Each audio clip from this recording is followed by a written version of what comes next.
Hello. Welcome back to The Power of the podcast where we take everyday challenges and flip them into opportunities for growth. I'm Chris Kellogg, and today we're going after a big one, how to mentally get yourself to exercise more. Listen, I'm not going to sit here today and lecture you about exercise being good for your heart, your brain, or your sleep. You already know all that. What we're digging in today is the mental game. How to trick your brain, shift your mindset, and set yourself up so that exercise doesn't feel like a chore, but something you actually look forward to. Now, this isn't about six-pack abs or running marathons. This is about getting you from I really should work out to actually moving your body more consistently. So if you've ever stared at your running shoes like they were staring back at you, judging you, or if your treadmill has secretly become an expensive clothes hanger, you are in the perfect place. By the end of this episode, you're going to walk away with tools, tricks, and strategies to not just exercise more, but to rewire how you think about exercise. Okay, so let's dive in. Here's a weird fact.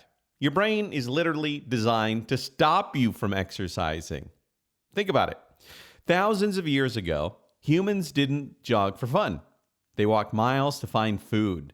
They ran only when being chased by something with teeth. Resting whenever you could wasn't laziness, it was survival. Now fast forward to today. Food is everywhere. It's easy to get. Our couches are super soft. Streaming services autoplay the next episode for us. And yet your brain still runs on ancient wiring. It'll tell you, save energy, sit down, don't do unnecessary work.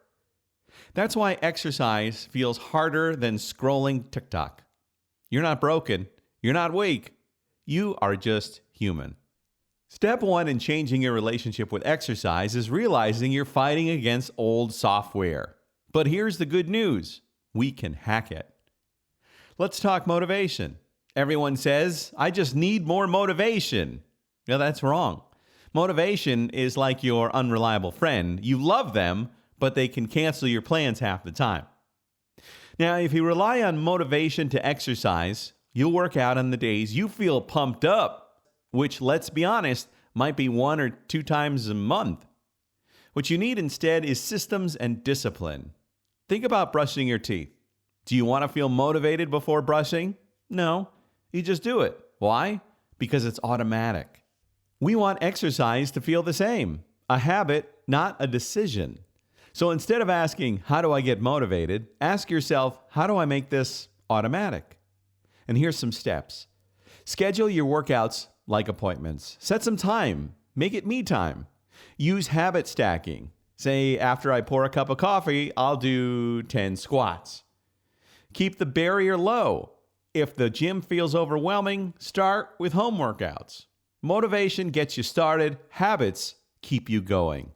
And the hardest part of exercise isn't mile 3 of your run. It's the first 30 seconds of deciding to start. Well, how do we start? Well, tell yourself, I'll just put on my workout shoes. That's it. No promise beyond that. Start with just 2 minutes of movement. 2 minutes of stretching, walking, or push-ups. And here's a spoiler, 2 minutes almost always turns into more. And put your workout clothes out the night before. Put your yoga mat in the middle of the living room so you trip over it in the morning. Make exercise the default. And if you're driving to the gym, if that's a hassle, try body weight workouts at home. There's so many videos online. So remember, make starting so easy your brain can't say no. Now, one big mental block is we treat exercise like punishment. I ate pizza last night, so I've got to work out. Sorry, wrong mindset. That makes it feel like a chore.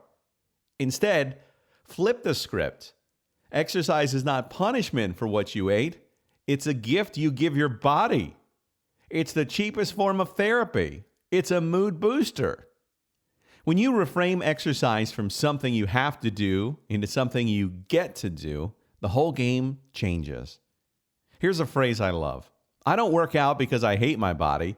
I work out because I love it. And let me tell you about my friend Jake.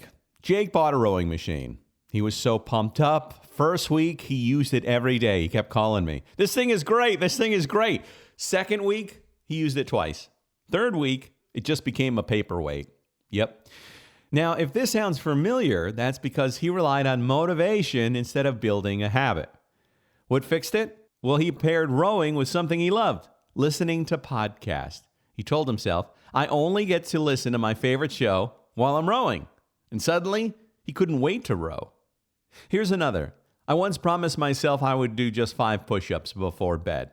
And most nights, those 5 turned into 20. It wasn't about crushing a workout. It was about lowering the bar so I could actually just get started. And really, the treadmill is the most expensive clothes rack in America. If yours has ever had more laundry than footsteps, you're not alone. Just look on Facebook Marketplace. You'll be able to buy practically brand new treadmills for $100. So next, let's talk about humans, how we thrive in groups. Exercise is no different. Find a workout buddy. This may help you. Even if you never work out together, just texting, "Did you move today?" is accountability.